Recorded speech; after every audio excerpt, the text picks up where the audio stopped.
At Google Talk. Today's guest, David Graeber, his new book, Debt, the First 5,000 Years of It. Please welcome David Graeber. Thank you, and thanks so much for having me here. I guess I wanted to talk a little bit about how I came to write the book. It's an odd book in a way because it starts from trying to grapple with kind of a moral and political problem, which is what is this hold that the idea of debt has over people's imaginations, that morality itself comes to be thought of as a matter of paying one's debts. I guess I was first really confronted with it, conceived the notion of writing this book when I was for some reason or another, I was at a garden party at Westminster Abbey. And I won't go into how I got there, but it was a curious experience. The priest, who was a very nice man named Father Graham, was sort of introducing me to everyone there, but he had this very annoying way of doing it. He would sort of bring me up to people and say, "Hello, I'd like you to meet David Graeber. He's an anarchist," which kind of limited conversations possibilities a lot. But after a while, he introduced me to this person who he said I'd have a lot in common with, a activist lawyer, who's involved in a lot of community work and various things like that. So I chatted with her, and she was talking about her activism and asked me about mine. And I was talking about campaigns that I'd been involved in the global justice movement for many years, about the IMF structural adjustment policies and their effects on various parts of the world. I had spent 2 years in Madagascar, and Madagascar had undergone all sorts of IMF structural adjustment over the years with various confusing effects. Some of them were actually kind of ironically quite good, like the state basically sort of pulled up stakes and left large parts of the countryside because they figured they weren't getting any taxes out of the countryside anyway, and people sort of managing their own affairs completely autonomously, and that was cool. But they also did things like withdraw support for mosquito eradication programs. The idea being, IMF would set the terms for debt rescheduling and demand various budget cuts.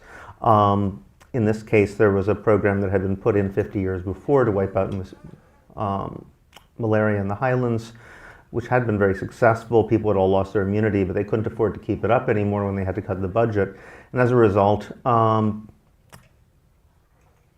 believe 15,000 people died, 10 or 15, depending on the accounts, because the epidemic came back, everyone had lost their immunity. At least 5,000 of those were children. And this had happened right before I came to Madagascar.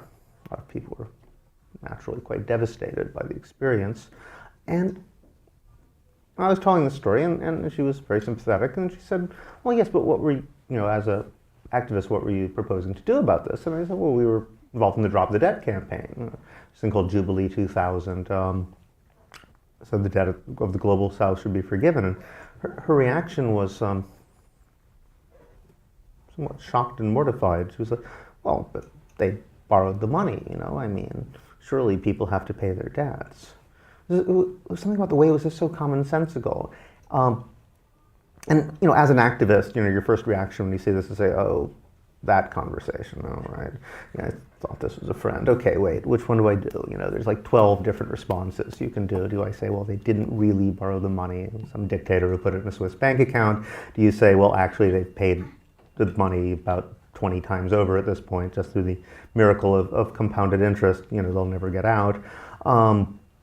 There's a million different responses. Actually, the response I think I came up with, thought would be most effective in that context, was the economical one, which is, if profits are your reward for taking a risk, well, you're supposed to be taking a risk. So, I mean, the whole point of a financial system is to guide money towards wise investments, and if you have a system like the IMF imposed on most of the world where you're going to get paid back no matter what you do, there's absolutely no incentive to make intelligent loans. But what really struck me was that sort of commonsensical, you have to pay your debts. I thought, well, this is a very nice person. She just heard a story which involved 7,000 dead babies. How what other circumstance would she try to justify killing 7,000 babies?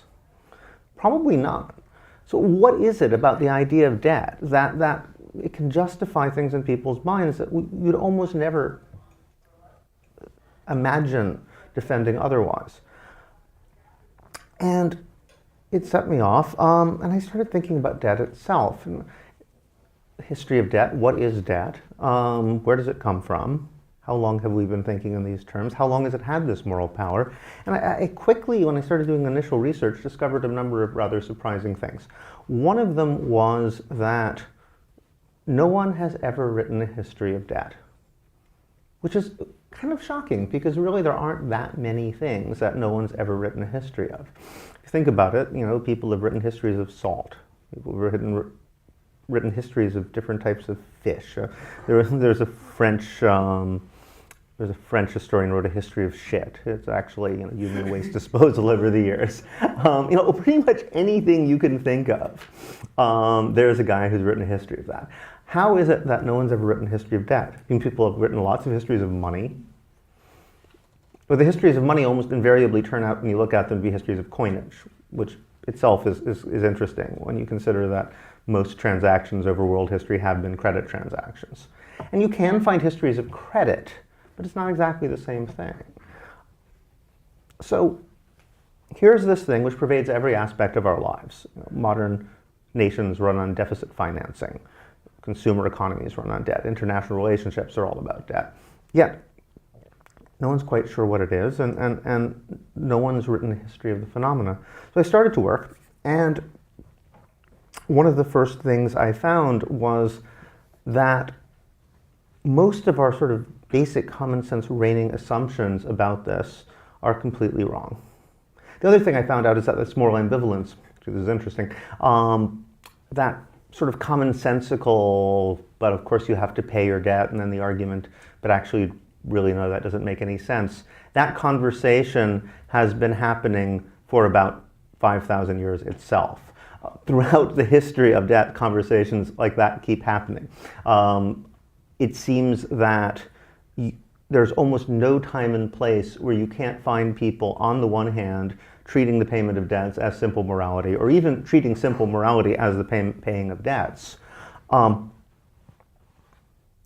But at the same time, then concluding there's something very wrong with this, and they need to imagine some other way to think of it, but it not being clear what that is. I could multiply examples endlessly, but one or two will just give you the idea. Plato's Republic. Plato's Republic begins, what is justice? This is the founding work of Western political philosophy, right? And wealthy arms manufacturer, Kephalos, his name actually means capital. He says, oh, that's simple, just pay your debts and don't lie, and that's justice. Socrates blows that one out of the water right away, of course. He says, well, okay, some guy lends me his sword, and then he goes violently insane and wants it back to kill people. Like, do I give it back? Of course not. And probably I'll make up some lie as to why I can't. So they start with that, and so, all right, not that, something else. Maybe I mean it metaphorically. And the rest of the book is basically the, okay, not that, maybe something else then. But it's debt, right? And no, actually it's not. That shows up over and over and over again. In a way, all the world religions start that way too. You have the Brahmanas, sort of first great theological texts of Hinduism after the Rig Veda. They're discussing debt, and debt and sin are actually the same. Debt and guilt and sin are really the same word in Sanskrit. So they start with this idea of cosmic debt. What is life? Life is a debt we owe to the gods. So, we owe our lives to the gods. We pay interest in the form of animal sacrifice and other rituals, and then gradually we pay the principal back when we die. So they pose this as the sort of human existence itself is a debt. All morality is debt.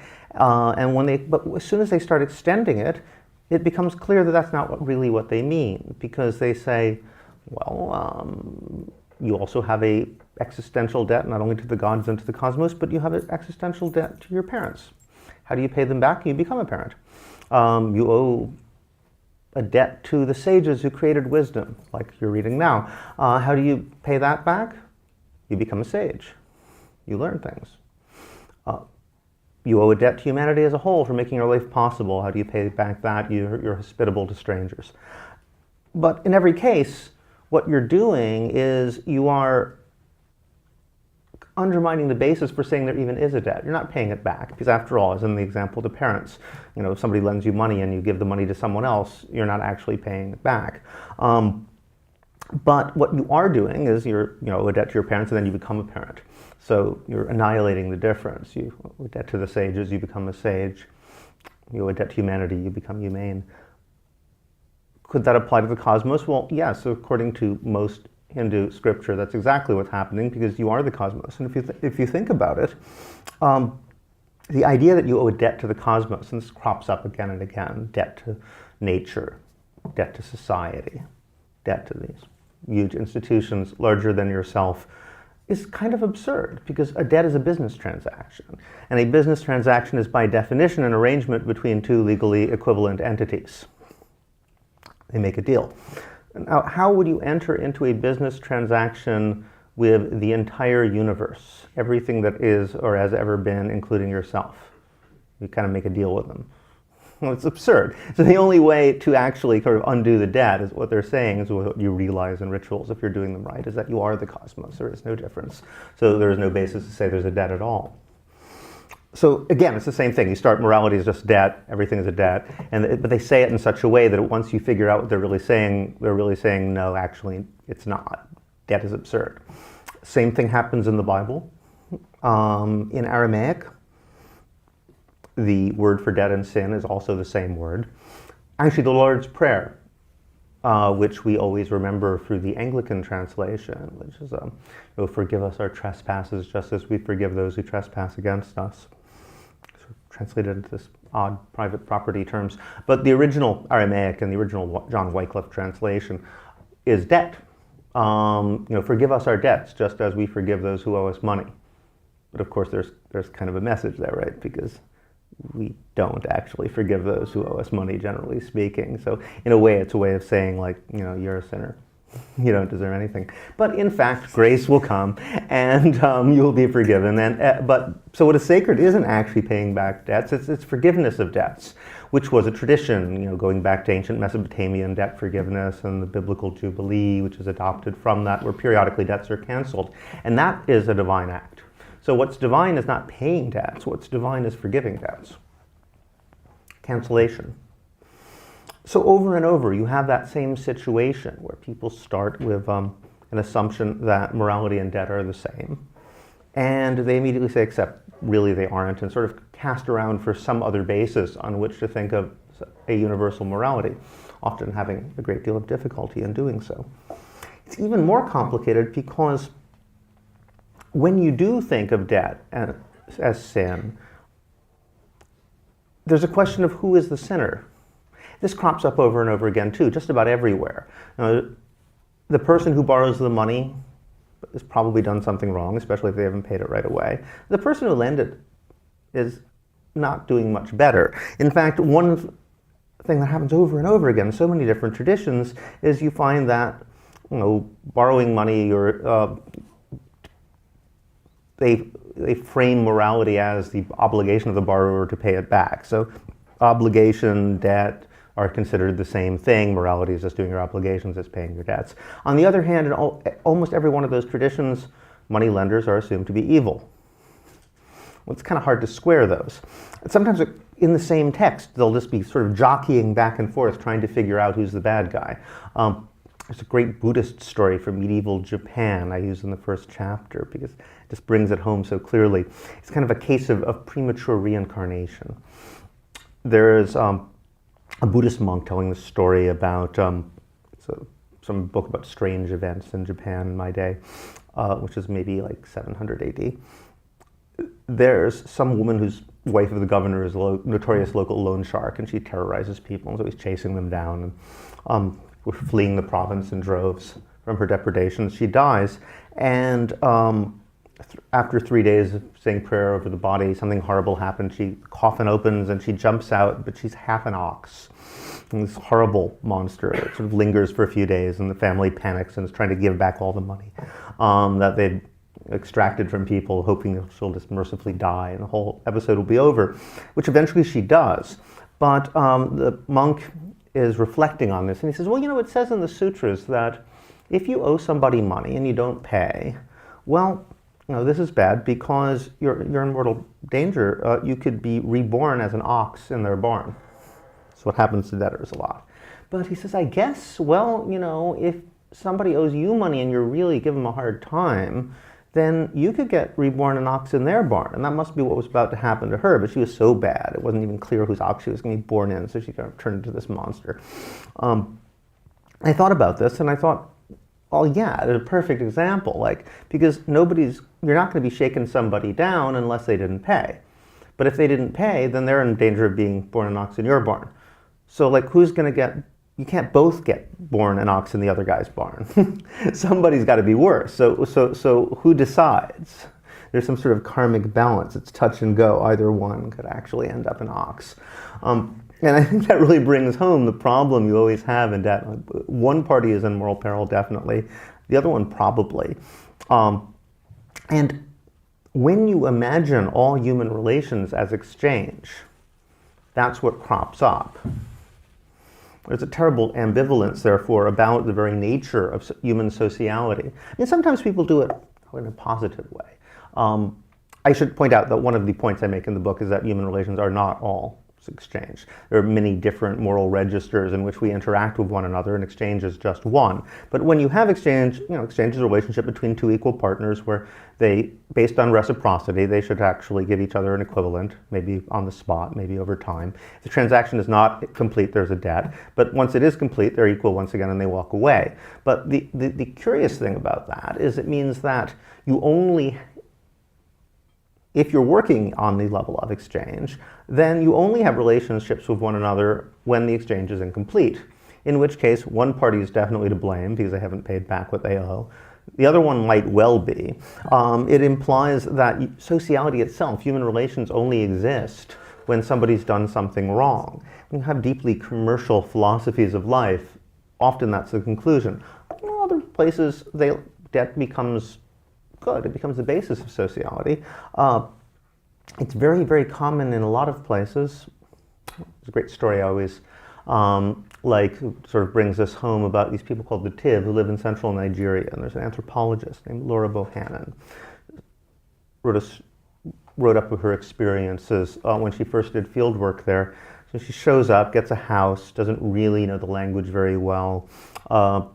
People immediately start appearing with gifts. And somebody will bring a little basket of okra, somebody will bring some fish, some grain, potatoes. And she doesn't know what to do, of course. She's an anthropologist. She gets out a little notebook and writes everything down. Her living room gradually filling up with baskets of various types of goods. And so eventually someone takes pity on her and says, okay, look, this is the deal. Those are gifts, but you have to give people something back. Figure out what they're worth. But the key is you can't give them back something of the exact same value of what they just gave you. So, that okra is worth 3 shillings. Give them something worth 2 shillings or give them something worth 4 shillings. Never give them something worth 3 shillings because if you do, you're saying, I don't want to have anything more to do with you. So people have to be in each other's debt just a little bit. And that way you always have an excuse to oh, by the way, I still owe you a shilling on that. So everybody has an excuse to see each other. And so in a way, sociality is debt. Everybody has to be just a little bit in debt to everybody else. And if you look at the way communities work over the course of history where they do have money, very often that's what being a neighborhood means. Everybody's a little bit in debt to everybody else. Medieval England, I think somebody calculated that 97% of all transactions in a typical English village, and this is true through till at least the 1700s, were by credit. Partly there just isn't a lot of money floating around, partly people don't like to use it with neighbors, as we'll see. Actual physical money is associated with war, violent soldiers, people you really don't want to hang out with, criminals. Nice people operate on credit and trust. So everybody's doing these credit transactions and everybody's keeping track in their heads. So I owe him 5 shillings, he owes him 3. And every 6 months to a year, they have what they call communal reckoning. So everybody sits down in a big circle and they say, all right, I owe you 7 shillings, he owes him 7 shillings, he owes him, he owes me. Okay, big circle, we can cancel that one out. And they just do a bunch of loops and they gradually whittle it down until they figure out there's about 3 shillings left over between this guy and that guy, and what is actually owed, and then somebody gives somebody a pig, some cheese, whatever it might be, and they settle it and go back to zero again, start. And that's community. Community means everybody owes everybody something else. Everybody remembers what they owe, and eventually they all settle it and start over again. Now, so in that sense, debt isn't a terrible thing. But there's always that shadow of like sin floating over it. And there's that terrible ambivalence that we're saying that one party's guilty, the other one might be. Where does that come from? And when I began exploring this, one of the first things I looked at was the history of money itself. Because I said, okay, what is a debt? A debt is essentially a promise which you can phrase in exactly quantifiable terms. Because you can quantify it, it's impersonal. And because it's impersonal, it's transferable. So, if I promise you that I will meet you at 5 o'clock, you can't actually transfer that to someone else, normally speaking. I guess in some circumstances you could. But a promise which is quantifiable, I promise you give you exactly this amount of things, you actually can turn over to someone else. And in a way that, according to many theories, that's what money actually is a transferable promise to render a certain amount of goods. One of the great questions is how that comes about, why the need to quantify promises happens, or to quantify them precisely. And we've had a story about why this happens that you read in your basic economic 101 textbook. It was actually invented by Adam Smith in 1776. The Wealth of Nations is the first time you see someone really making the argument in detail. And it continues to be the story that everybody knows and learns. They pick up somewhere or another. It becomes common sense. And here, as an anthropologist, I must say that I have a kind of a pet peeve in this respect, because it's a professional pet peeve on the part of anthropologists. Because this story was told, over 200 years ago. Almost immediately, we started going out in the world trying to find examples of people who do it, and we couldn't. It's not true. But they never changed the textbooks. We just can't get them to come up with a different story. But all right, here's the story. You've all heard it before. Once upon a time, people lived in villages and they used to swap things. There was barter. Say I wanted somebody's cow. Well, I said, all right, hey, I need a cow. Tell you what, I'll give you 30 chickens for that cow. And the guy's like, well, I don't know, 30's not much. 40 chickens, 45. All right, sold. So you come to some sort of arrangement, swap, go home. But the problem is maybe the guy doesn't want chickens. Maybe you don't happen to have anything he wants right now. What happens? Well, you can't make a deal, right? So the only way out of this problem crops up more and more over time, is to settle on something that everybody usually wants, like gold for some reason. Shiny metal, but it's kind of handy and pretty. There's a virtuous circle. The moment you start using it as a general equivalent, everybody needs it all the time, it turns into money. So barter is inconvenient, you get money, government gets involved and starts stamping the stuff for uniform weights and quality, although it starts cheating all the time and debasing the currency because governments are bad in this version. Gradually you invent credit systems, and it's an evolutionary series. Barter, money, credit, securitized derivatives and whatnot are just sort of the last link in the chain, and follows logically. All right, so that's the story. As I say, there's one big problem. We've been scouring the world for over 200 years now, and we have never found a single community where everyday transactions take the form of, I'll give you 40 chickens for that cow. It's just, they don't exist. Adam Smith himself had no way to know this. He was just speculating, but now we do, and they keep on telling the story. If you look at contemporary economic textbooks, the old ones used to say, well, primitive people do this, and now that they kind of know it's not true, they they don't want to stop. So instead they say, well, imagine you didn't have money. What would you have to do? How would you get breakfast? Well, you'd have to barter, wouldn't you? And they tell this story as a kind of parable, which is basically what it is. There's an obvious reason, if you think about it, there's an obvious problem with the story, why it wouldn't happen, which is, you're taking a Neolithic village. You're a bunch of people who are neighbors, and you are assuming that they will only deal with each other with what economists like to call the spot trade. Here, I'm going to give you this, you're going to give me that, we walk away. But of course, why would they do that, right? I mean, they're neighbors. If the guy doesn't want my chickens, he knows I'm going to have something he wants because I'm his neighbor. In fact, it's rather nice to have your neighbor in your debt. It's useful for all sorts of things.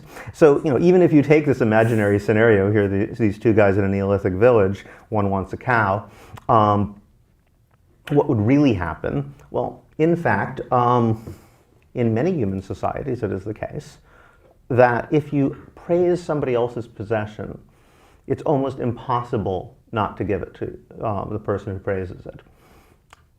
This is another one of those things which has a very, very strange moral power, so much so that you really can't break out of it. I mean, there's a great story I always tell from New Zealand, a Maori story about a guy named Te Renga. This is a sort of notorious glutton. He rarely did much fishing himself. Everybody else in the neighborhood was a fisherman. And he would sort of walk up and down the beach looking for people coming back from fishing, and or check out their catch and say, oh, look, you got squid. Oh, I love squid. That's my favorite. Or, wow, that's a beautiful fish. And they'll be like, okay, here's a fish. Okay, here's a squid. So they just have to give it to him. After about 2 years of this, people got fed up, so they formed a war party and they killed him. It's actually easier to just bash the guy's head in than to say, no, I'm not going to give you the fish. So such is the moral power of some customs. At any rate, so here you have, if you praise somebody, I have a friend from Lebanon said where she grew up, it was the same thing. If somebody praises your scarf or piece of jewelry, you just have to say, take it. There's only one way out, actually, which is to say, oh, you like it? It was a gift. Anyway, so, all right, here you have the situation. So I want a cow. I go up, I say, wow, that is one magnificent cow. It's a really beautiful cow you got there. So the guy, there's only one thing he can do. He says, oh, you want the cow? Well, oh no, please take the cow. It's a really stupid cow, but if you like it, you should really have it. No, don't even think about giving me anything back. It's a gift, of course. We were neighbors. We love each other. Just take the cow. Now, he owes you one. And everybody knows that. Nobody will say it. But what does he owe? He owes you something roughly like a cow. And that's what you get in communities like this. You get this sort of rank system of types of things. So a cow, a canoe, a very nice necklace are roughly the same. You could give one back for the other. Or, it's not necessarily that, because you could give something back to him, or he could just show up because, you owe him one, and he could just say, well, wow, that's a beautiful necklace you have. Or you could say, my son is deeply in love with your daughter. It could be a lot of things. It isn't necessarily a material good. I really need help for something. So, but you have this sort of quantified rank system. And, there's all sorts of ways you can head it off. You can play games. You could say, oh, I hate owing that guy a cow. I know, I just got a whole bunch of yams, I'll give them to him, I'll be off the hook, and he'll be like, oh, yams, great, thanks. So he might mock you as a cheapskate, which is a devastating thing in a small community. But here's the thing, he's very unlikely to come up with a mathematical formula for exactly how cheap he thinks you were. Right, and that's the problem. How do you get from a cow is roughly like this to 27 yams equals one cow, but not 3? How many chickens equals a cow? In the barter story, there's a mechanism, but if there's this sort of rough credit system is what you'd actually have and what you actually do observe in places without money. Well, how does that turn into something where you can figure out exact proportional equivalence? The answer to that seems to be when somebody's very angry. Now, when people are being nice to each other, there's really no need to calculate, but occasionally it will happen that people, violence ensues. Say I am mocking someone for giving me these yams, and he's drunk, I'm drunk, violence ensues, somebody's ear gets cut off. Well, then there's numbers.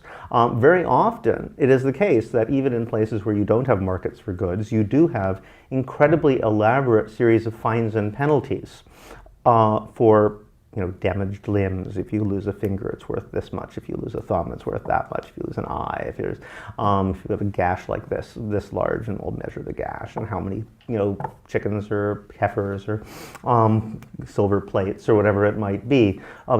What they call the barbarian law codes. It seemed like every society in early medieval Europe wrote up a schedule of fines like this, and some of them are incredibly detailed. The early Welsh and Irish ones are especially interesting because we know they didn't have markets. You couldn't buy or sell things, most things, but they did have prices on everything.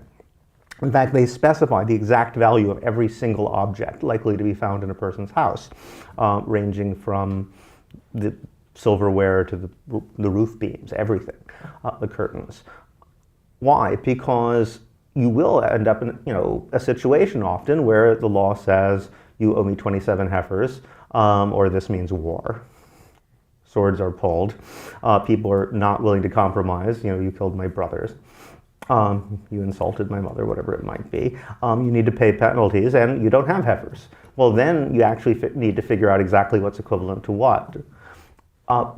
So in those circumstances, in legal situations, particularly where there's a danger of a feud or outbreak of violence, in fact, people do need to quantify. And it seems like that's the first circumstance where you have something like money emerging.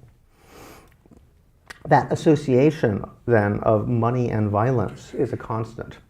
And it helps to explain a lot about why debt in particular tends to take on this incredibly powerful moral hold. One way I like to put it is that if you are in a situation of inequality, of violent inequality, probably the most effective technique ever invented to not only make that seem moral, but to make it seem like the victim is to blame, is to frame it in the language of debt. Mafiosi understand this perfectly well, right? But sort of heads of conquering armies, you come in, you say, all right, I've conquered you guys. And it's actually important to bear in mind here that there's a famous line from Benjamin Franklin, there's nothing certain in life but death and taxes. That's not actually true. It's only death. In many societies, ancient Sumer, communities didn't tax themselves. Taxes were just placed on conquered populations. The same was true in Athens. In fact, they had negative taxes in Athens. The government gave you money. You were paid to vote. Just gave periodic handouts from government resources. Rome had bread and circuses. So citizens didn't usually have to pay taxes. Taxes was tribute placed on people who'd been conquered, but the general excuse was debt. You owe me your lives. Why do you owe me your lives? Because I could have killed you and I didn't. So, of course, I expect payment for this, compensation. I'm a nice guy, I'm gonna let you off the hook for 6 months.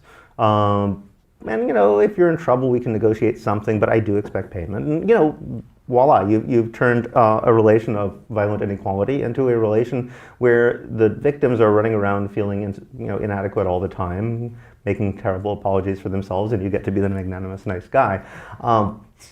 It happens over and over again in world history, and it's very, very effective. The problem is it tends to blow up in your face. Because from the perspective of power, there's that little worm in the bud, which is, you're translating things into the language of a business deal, which implies that you should be equal. You are equal on some level. If you owe a debt to someone, there's a contract here, but one party has failed to live up to their end of the contract. Now, if you think about it, there's a real explosive potential there. And if you look at world history, in fact, the vast majority of rebellions, revolutions, insurrections, peasant revolts that you see are not about the kind of thing you probably think it would be. They're not about slavery. Slave revolts happen, but they're pretty rare. They're not about caste systems. They're not about serfdom, absolute declared systems of inequality. They're always about debt. Moses Finley, the great classicist, once said that there was basically one revolutionary program throughout antiquity, which is cancel the debts and redistribute the land, in that order. when peasants like take over a town, the first thing they do is they find the debt records and burn them. After that, they go after the land registers and maybe the tax documents. And this remains true throughout history. I mean, I was actually going through just recently some of the writings of John Adams and others of the founding fathers, their reflections on democracy, which of course they were totally against. Those guys hated democracy. And John Adams has this quote saying, well, we can't have majority vote. If we had majority vote, then we have 2 million people with property, 9 million people without property. What's going to happen? The moment we allow everybody to vote, first thing that's going to happen is they'll cancel the debts. After that, they'll redistribute the land. It's just common sense. So this is the program. And why debt? Why does debt mobilize people in this way? Because it implies that you're equal. So, if you say you are inferior, you're a peasant, if you're a serf, I'm a lord, it's not going to make people very happy, but you can live with that. But if you say, well, you're supposed to be my equal, but you messed up, you are morally inadequate, well, it's kind of hard not to take that and say, now, wait a minute, if we're equal, why are you saying I messed up? I mean, who owes what to who here, really? And that is, of course, what people have said for the last 5,000 years when confronted that. Almost invariably, the response is, who owes what to who? But once you do that, you're using the language of debt, right? You're saying that debt is morality. You're saying, well, wait a minute, we make your food, in terms of any reasonable morality, I'm the guy. You should be owing me rather than me owing you. But suddenly the language of debt does become all pervasive because you have to use the master's language. And I think that's what we're dealing with all those religious texts, of all this philosophical text, which start by saying debt is just morality and then say, except actually it's not. You're stuck with the language of debt as a way of arguing about politics. I mean, we don't know what if this is 2000 BC in Mesopotamia and two guys are sitting around the tavern arguing about politics, what kind of phrases and language they're using. But we can be pretty certain that debt is a big one in there. And we can also be pretty certain that when we're reading all these great religious texts, that language of ordinary, everyday political argument is in there. The thing is, we don't have this anymore. So we're probably reading all these sort of Mesopotamian equivalent of "it's the economy, stupid," or all these various catchphrases that everybody knew at the time that we just don't know anymore. So they're just throwing them around and it becomes lodged. And this is why all this moral language becomes this financial language. And you talk about redemption and reckoning and so forth, and debt and sin and so forth and so on. So you're stuck with this language of debt, except it periodically blows up.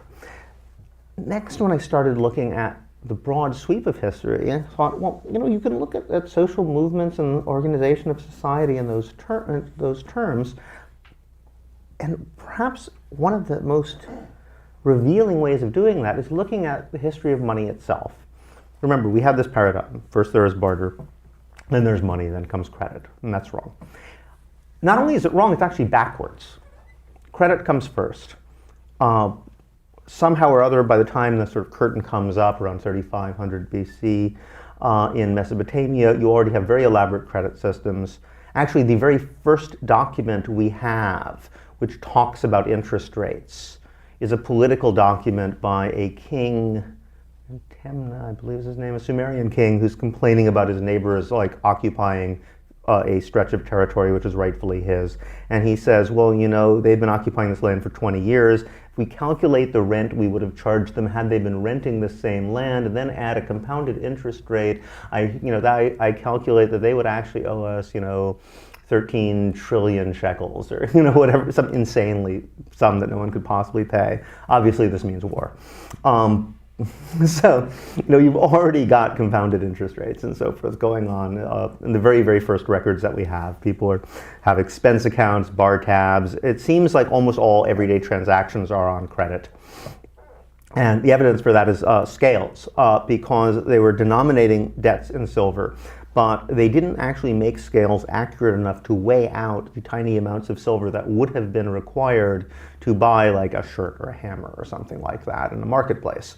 They had the technology to do so, they just didn't bother. So clearly people weren't actually using silver to buy this stuff. They were running up a tab. All right, so you've got this Sumerian situation, but the same king, you know what he does after he declares war on Lagash, or the rival place, wins, and what does he do after that? He declares a debt cancellation. because it seems, for everybody in the kingdom, because it seems that the problem you have these credit systems, money is basically in a set of IOUs denominated in silver, although silver, unless you're merchants dealing with large transactions, rarely actually changes hands. The problem is in bad years, people fall into debt. Because also these silver and grain are fixed in relation to each other. That's what money actually is, but that's a big problem. If if there's a bad harvest, the price doesn't go up. You're stuck. The farmers fall terribly into debt. As a result, people start taking away their flocks, taking away their fields, taking away members of their family. Debt peonage becomes a huge phenomena. They start running away, joining nomad bands outside the city. Society seems to be breaking down. So kings will normally come in and sort of declare a clean slate. All right, commercial debts can stay on the books usually, but consumer debt will wipe them out and start over again. This becomes a habit and becomes systematized in the biblical Jubilee every 7 to 49 years, depending on your reading. Debts are wiped out, everybody gets to go home. In fact, the first recorded word for freedom in any human language is the Sumerian word amargi, which literally means return to mother, because that's what happens. They declare debt cancellation, all the debt peons get to go home. So this virtual money system comes first, which is always very entertaining because people have this tendency to write about virtual money as a new phenomena. We're in this brave new world. Actually, it's the original form of money. Coins come later. Barter, incidentally, tends to only really show up when you have people who are used to using money but actually can't get their hands on any. So you do have documented places where people do say, I'll give you 20 chickens for that cow, but in almost every case, it's something like, Russia in the 90s, where the economy falls apart, or the money supply vanishes, and people are trying to carry on as if they had money without money. Or in a prison, they turn cigarettes into money, because they're all used to using money. Now, here's the interesting thing. Coins are invented nearly simultaneously. It happens first in Lydia in the Eastern Mediterranean, but shortly thereafter, at least in broad historical terms, it happens in the Ganges Plain in northern India and in the plains of northern China, Ganges Valley, I'm sorry. And in every case, through different physical techniques. In one case stamped, in one case cast. But the social situation seems to be the same, which is that money in the physical sense, currency, is actually invented to pay soldiers. And it makes perfect sense if you think about it, because gold and silver are what money is denominated with, and you can use it for exchange, but it just isn't usually done. But soldiers are exactly the sort of people who are most likely to be doing this.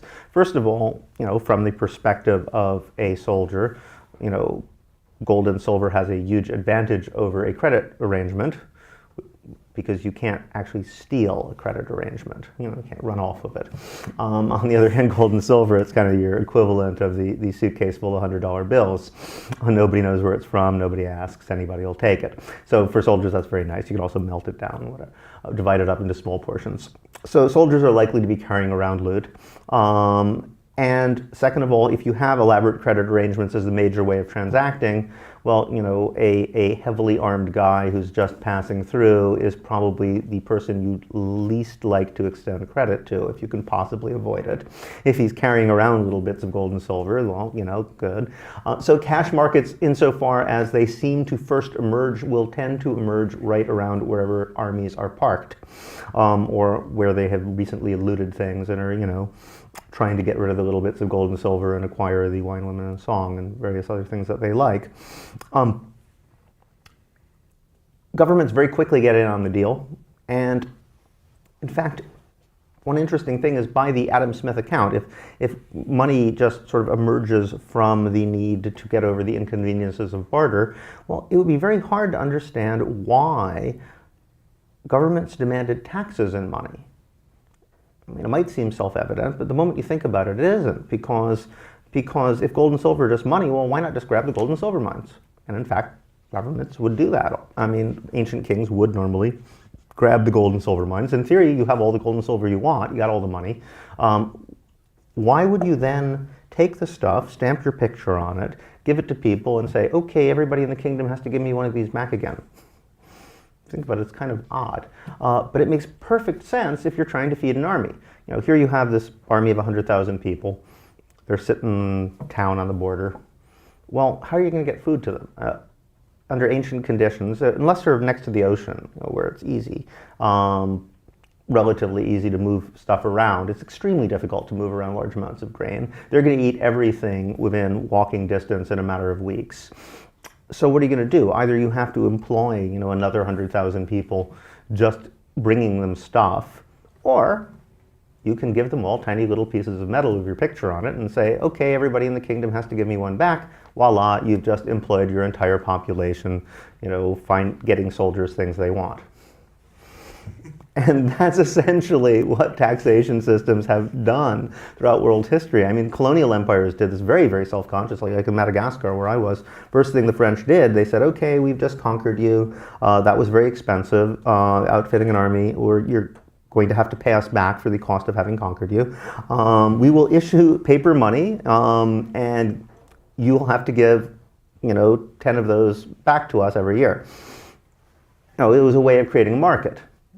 Somehow or another, you're going to have, they actually called it the moralizing tax, to teach people the value of work.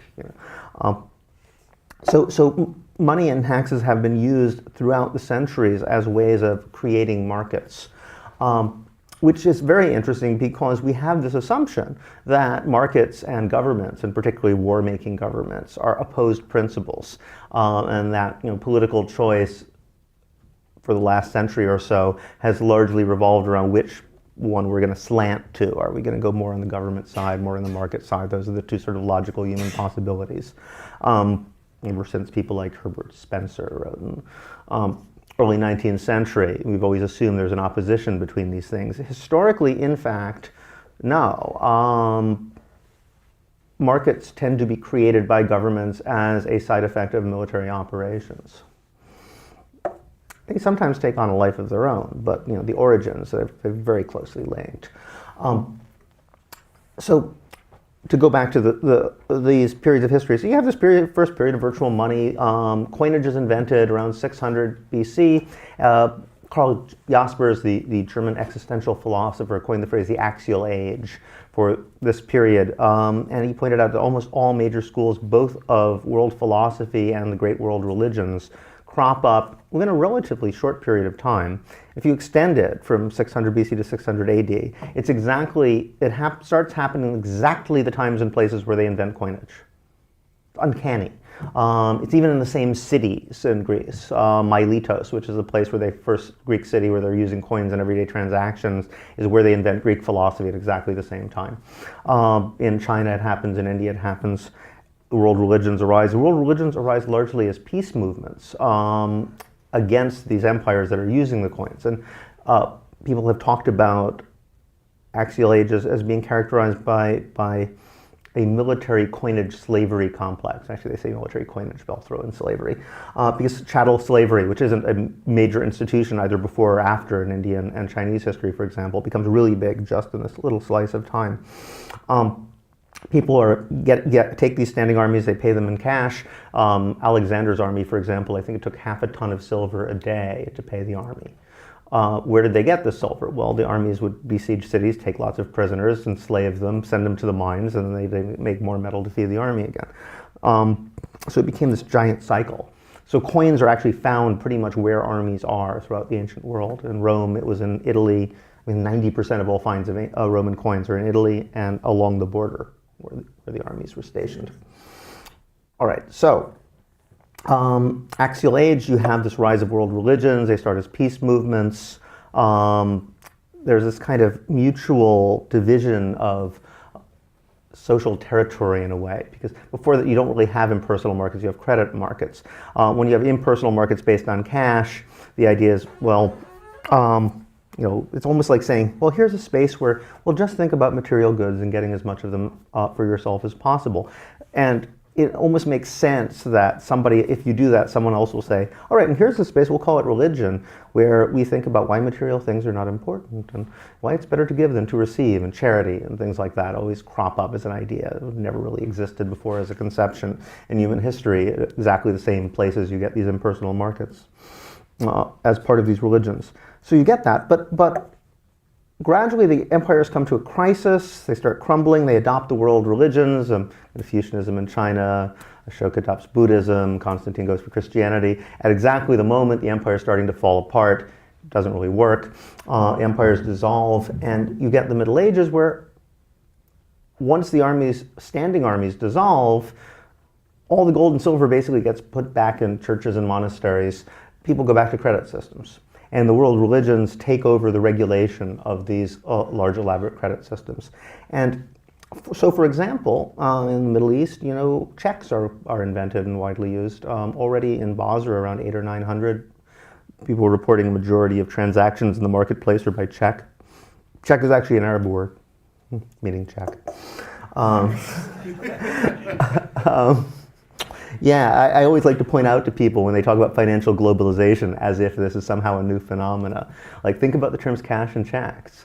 Cash or check. Like, check is an Arab word meaning check, and cash, well, it's a double etymology, but one of them is apparently it's originally a Tamil word for Chinese money.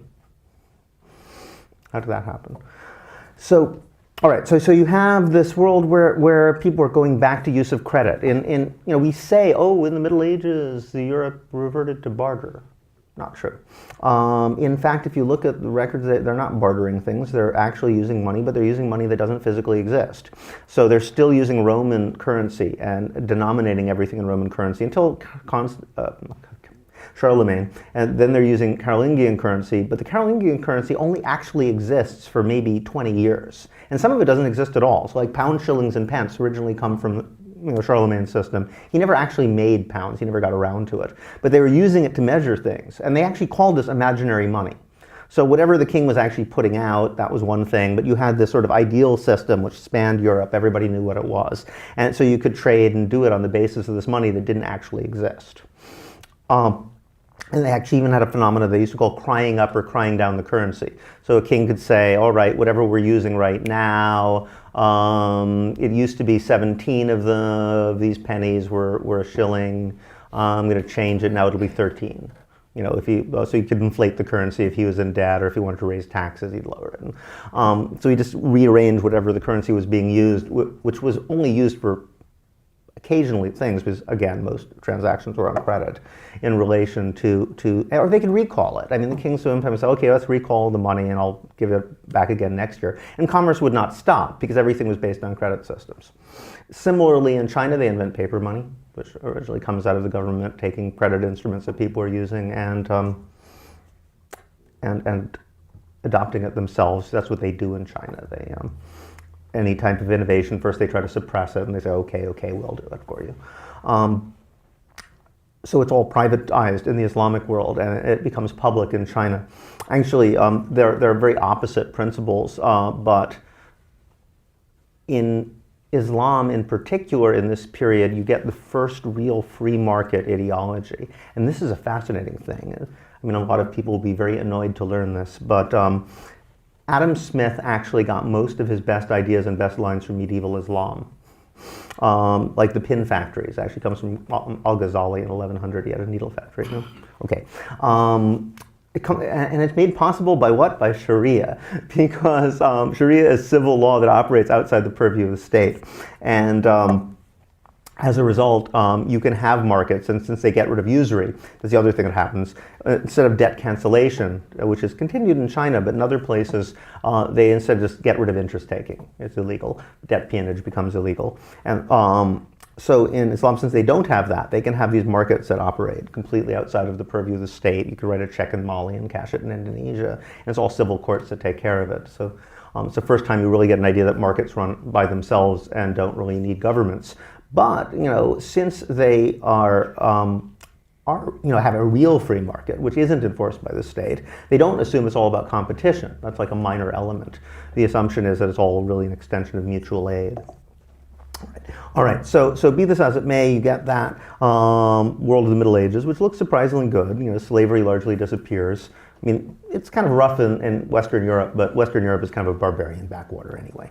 All right, so what happens? Around 1450, it starts to go bad. By 1492, you get all this gold and silver coming in from Americas. You go back to gold and silver currency. Slavery comes back in a big way. Standing armies and giant empires come back in a big way. And that's the period that's ending now. 1971 is the date that most people set for when we go off the gold standard, and Nixon sort of takes $1 off the gold standard as the sort of key point of transition. And very rapidly after that, you see a whole series of changes. Of course, we get credit cards, which are hardly anybody's using in 71, very quickly taking over so that you have cashless transactions become the rule within a generation or two. You have financialization of capital. You know, most profits from American companies no longer come from making or selling anything, but largely from financial speculation. You have credit's going to save the world. You know, microcredit will save the third world. 401ks and mortgages, you know, all that stuff that blows up in 2008. And the question is why, and why it seems to have gone so horribly wrong, because we have a series of terrible debt crises. These first the third world debt crisis, now the debt crisis that's hitting everybody other than the third world right now, have happened ever since. And the reason, I would say, is because, in a way, we're doing things backwards. If we do look at this in broad historical perspective, what we learn is that whenever you have a system of virtual money, where people don't assume that money is a thing, but assume it's a promise, it's an IOU, it's a social arrangement, such as in ancient Mesopotamia, or such as in the Middle Ages, well, you have to set up some sort of mechanism to make sure the thing doesn't go crazy. Usually that means, or invariably that means, setting up some mechanism to protect debtors. So you can have periodic debt cancellation, you can have anti-usury laws where interest taking is banned entirely and instead you have profit sharing. There's a number of things you can do. Usually it's some giant overarching cosmological system beyond the purview of any state, whether it's sacred kings or biblical prophets or the world religions, canon law, Sharia.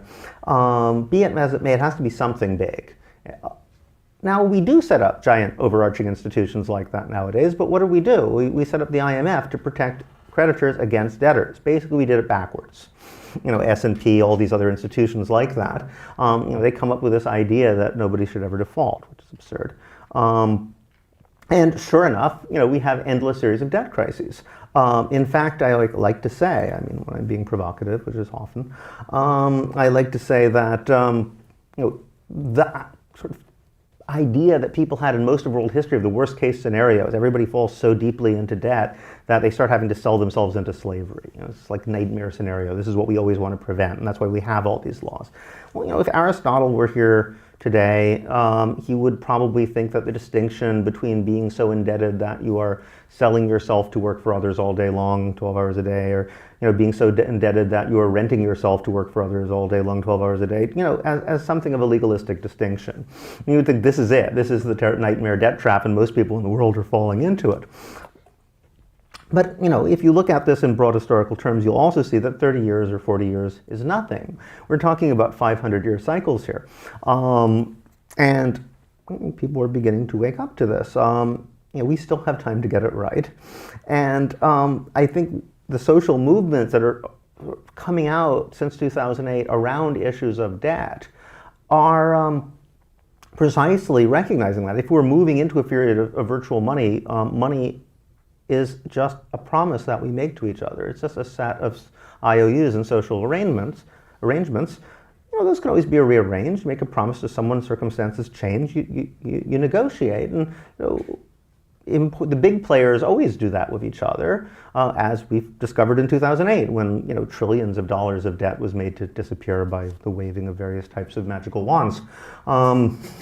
So I think what people are saying is, well, if democracy is to mean anything now, it means that everybody gets to weigh in on what sort of promises are made, what sort of promises are kept, and when circumstances change, what sort are renegotiated. And I think that's the political moment that we're in right now.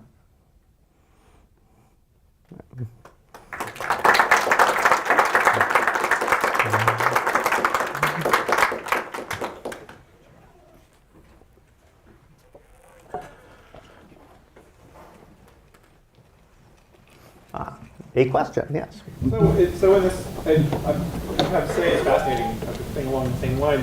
In this era of fiat currency with runaway debt explosions, what, if I can ask you to speculate, what do you think would be a good way to look at, what would be a good rate of risk, what would be a good risk-free rate of return on investment as an adjustment to? Risk-free rate of return on, go on. If we had a fair society, if you could define a fair society by edict, Okay, I'm now the dictator. Okay. how we used to have, you say we used to have jubilees and canceled debts. So short of having a jubilee, money, debt is a strange thing. Most, if somebody mentioned an example to me, if you have a pile of grain, it gets eaten by rodents and slowly diminishes and rots. But debt is funny because it accumulates over time rather than diminishing over time. Would you argue for us having a negative risk-free rate of return on investment? I would argue, actually, Could you please repeat the question? the question, what's that? Oh, I understand, yes. So the question is, if I could dictate my own economic policy, what sort of rate of return would I dictate? A negative one, such as occur through natural spoilage, equivalent, rather than, imposing an idea that money necessarily has to grow. That's an interesting question. I mean, it's interesting that our entire sort of perspective on what money should do and has to do goes back to arguments about this in the Middle Ages. Since usury was illegal, the way they got around it was to come up with a notion of interest, which was originally a late fee. So the idea is, you're not paying interest, you're not renting money, which is wrong. You're just charging people for failure to return it on the basis of the idea that money would grow, because this is all between merchants at first, if you were investing it. So you can ask for 5% rate of return because money would normally, you'd get about a 5% rate, investment rate. And that 5% number is kind of stuck with us in a way, because, it's about the number that any economy is expected to really ought to grow. If it doesn't, there's a problem. And it's interesting that it's exactly the amount of the originally stipulated rate of return. There were usury laws until quite recent. I guess 1980 they actually got rid of them, which held it down to a fairly reasonable rate, or what was considered so at the time. Myself, I actually do think a jubilee would be reasonable. So in a way, I would jump forward from this. I end the book by throwing that out, and I'm a radical, so I'm not going to be stipulating rates of return. I'm going to say we need to just wipe the slate clean conceptually altogether and come up with a new way of thinking about the system. So I think a jubilee is useful as an idea because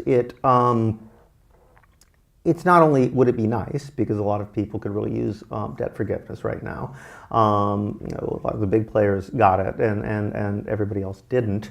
But because it would allow us to reconceptualize what we're doing here and realize that money isn't what we thought it was. So what kind of system we'd come up with in the wake of that, I've got a lot of ideas, but I want to leave that as open as possible. So I just sort of ended the book by saying, rather than come up with a plan like that, we just sort of create this sort of cataclysmic event which will sort of allow us to start asking those questions. I have heard recently, I didn't know this, he didn't tell me, that the Boston Consulting Group, which I guess is Jeffrey Sachs's people, ran a model to see what would happen if they actually did a jubilee. They said that it would cause severe economic disruption, but rather less than you would get if you don't have a jubilee. So either way we're screwed, but you'd be a little less screwed if we did it that way. So it turns out that it might not be a bad idea. I think that we should start thinking about completely radically different forms of money entirely. Interest-free systems would be possible. The reason why things like Islamic banking don't work is because not everybody's doing it. If you force people to do profit sharing rather than interest taking, if everybody did it, it would work. 1, 2, 3. Is there any historical precedent for the amount of debt we're seeing today, and governmentally and personally in America, and how it's all over the globe at the same time? Yeah, it's really odd because, yeah, okay, let me repeat the question. Is there any precedent for the sheer amount of debt? I would say probably not, but I mean, unless you want to count the South Sea bubble or something like that. You do have these speculative crises that crop up periodically. But the mystery is just how many people owe things to each other.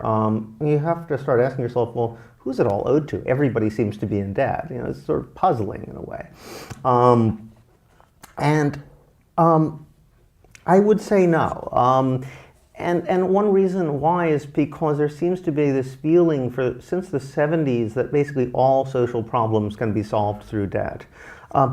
One theory I saw, which is kind of interesting, it's the autonomist reading, Midnight Notes Collective. It's a group of Italian autonomous Marxists, but they had this very interesting reading of the two phases of post-war capitalism. What they basically said is that, after World War II, they kind of gave a deal to sort of North Atlantic white working class, and they said, okay, if you guys don't become commies, we'll give you, free education, free health care in most places anyway. We'll give you social benefits of various kinds, and social struggles between 1945 and 1975 were more and more people asking in on the deal.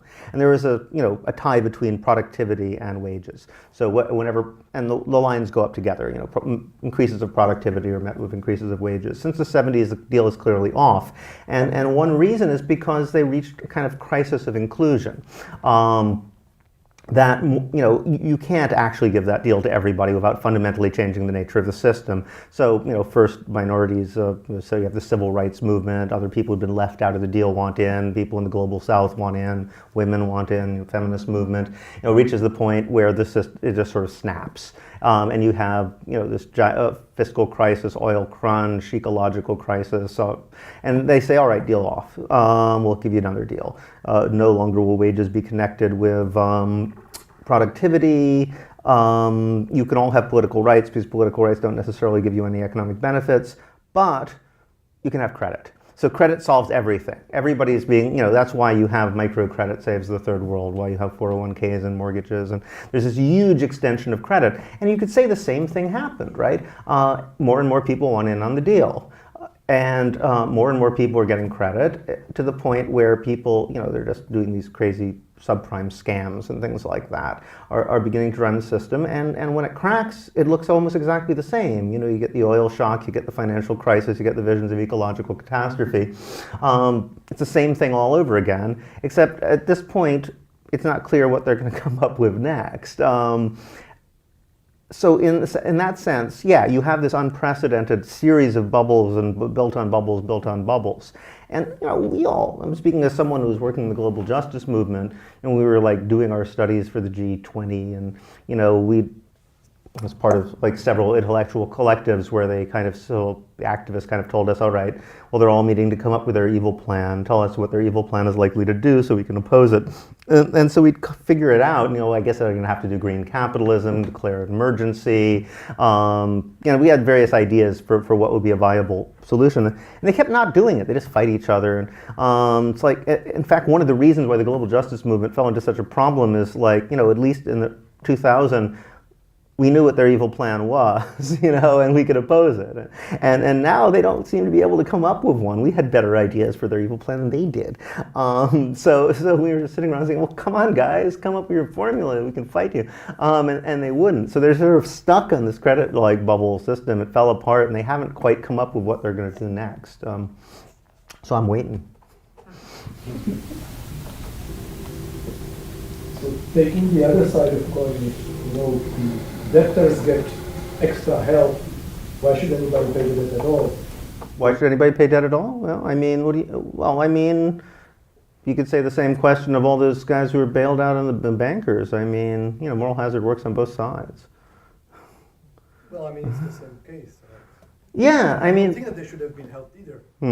Yeah, a lot of people think that, but it's interesting that they got helped.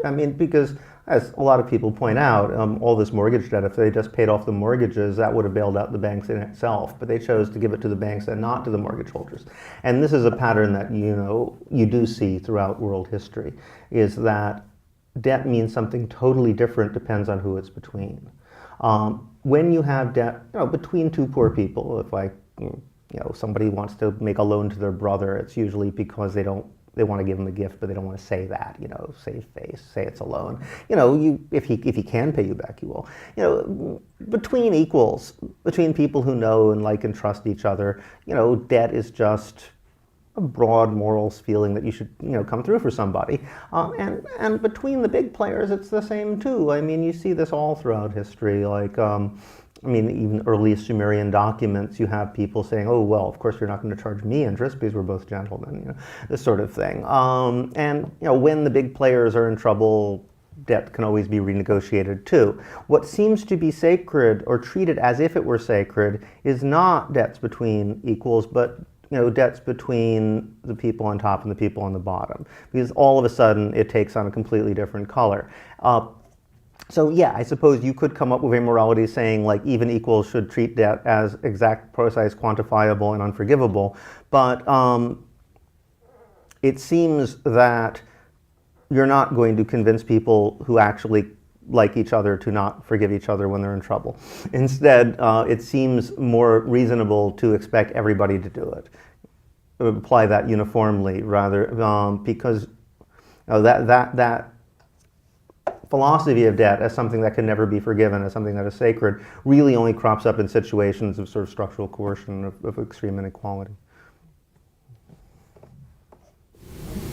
How much of our sense of debt is biological, how much of it is from society, and how much of it is regulatory?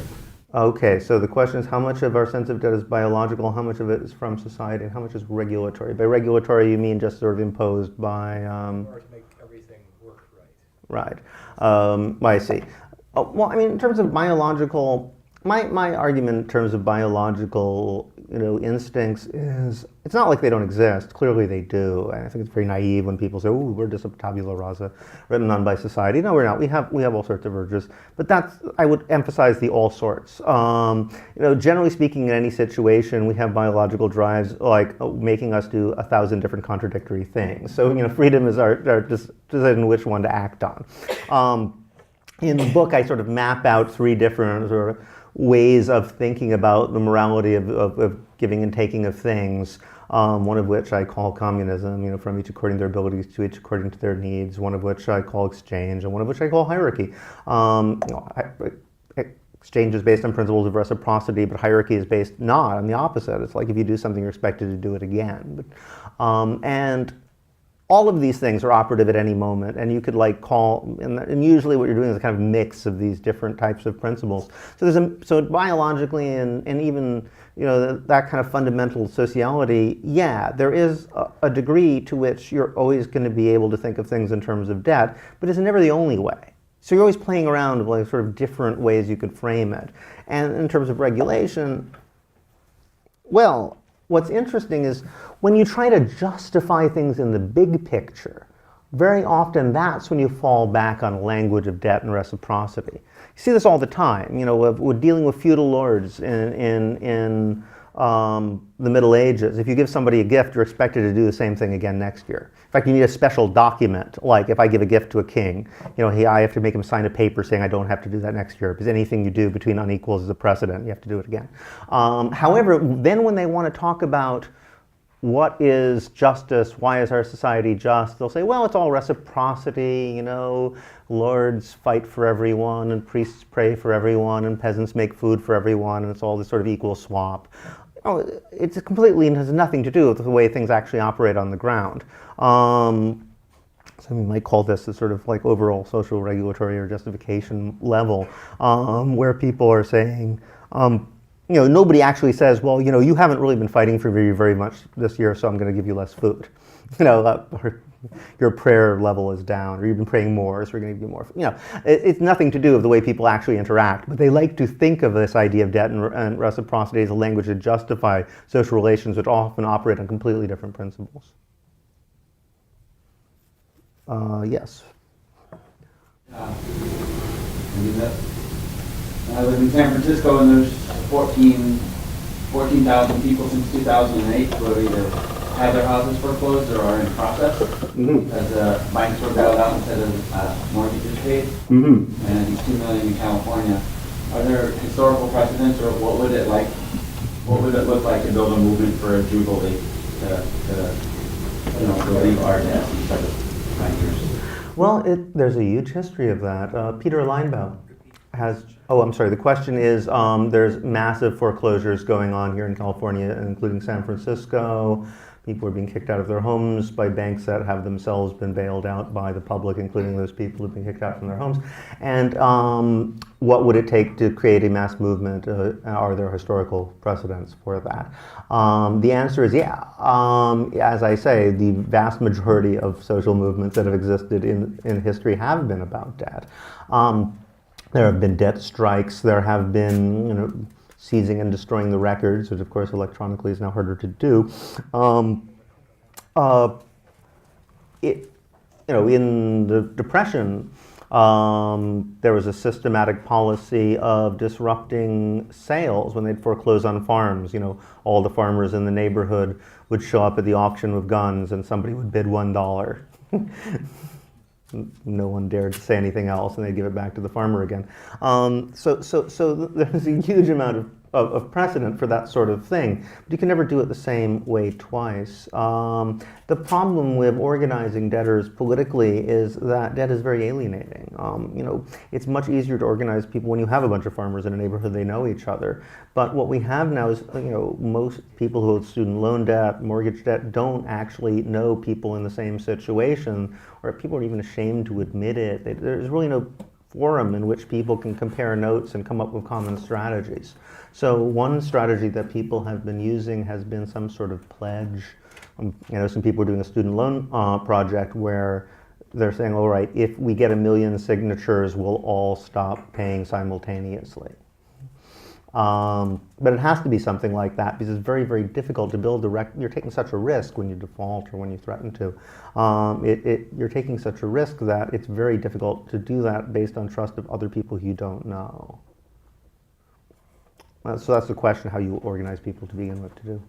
Let's take one more question, and then we'll stop the video. Okay, you can decide who then. Is there a great variance across cultures between how debt is handled for those who are in the paid labor force and those who are not, such as parents and children, such as, very traditionally men and women? Okay, the question is, in traditional societies or other societies, are there differences between how debt is handled in the paid labor force and unpaid relations? Like debt between those two groups. Debts, how debt between, so you're talking, give me an example. What children owe their parents. I thought you meant that. Or, if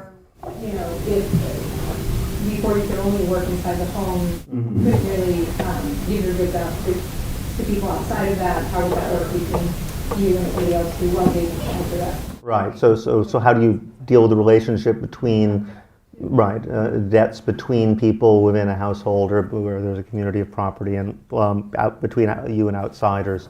It's an interesting question because, in fact, it's a perfect example of what I was talking about, how we try to frame everything in terms of exchange. There's some need to do so, even things that don't work that way at all. And the other point that I was making about how we try to frame things morally in terms of debt. Because you'll often find people saying, well, this is how we repay our parents for the pains of childbirth and what they do. But in almost every case, it's a metaphor. It has nothing to do with how people actually relate to each other. So often when you see how people are actually interacting, it's on a principle, has nothing to do with debt. You're not calculating equivalence at all. But then when you want to think about it in a bigger picture, suddenly you're trying to figure out some way to say it's all about debt. So I actually use a story about this famous Canadian naturalist whose father presented him with a bill for everything he owed him up to the age of 21. He said, okay, here's how much it cost to pay the doctor to deliver you. Here's your primary education. He had it all worked out.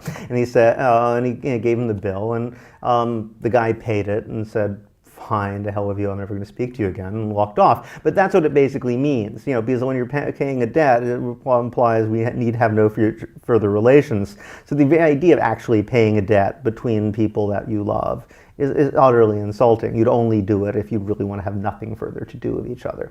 But nonetheless, people like to frame it in those terms. One of the most fascinating concepts I discovered when researching this was the notion of the milk debt. This is a medieval Chinese Buddhist concept. What they did was they calculated what they thought was the exact number of pecks of milk you absorbed from your mother in the first years of your life. And that's a fundamental debt you owe to your mother. Said, okay, you owe exactly 37 pecks of milk. But then they would say, all right, to pay back even like 1 day's worth of milk would in fact take 400,000 years of feeding her off your own personal flesh. I mean, so it was a way of saying, like, you could not conceivably pay this debt. So why are they calculating as a debt at all? It's again that same tension of you want to frame debt as morality, and they say they're the same thing, but as soon as you do, you say, except not really. It's completely ridiculous, isn't it? So that tension, like the need to pretend that it's a debt, but then once you say it, to say, actually, no, it's not a debt at all. It's absurd to even think of a debt. Why are we saying this? Recurs over and over and over again. And it's because commerce gives us this idea that we want to frame everything in commercial terms, that we really ought to. That we start doing that, and then we say, no, actually, we can't. Let's thank David.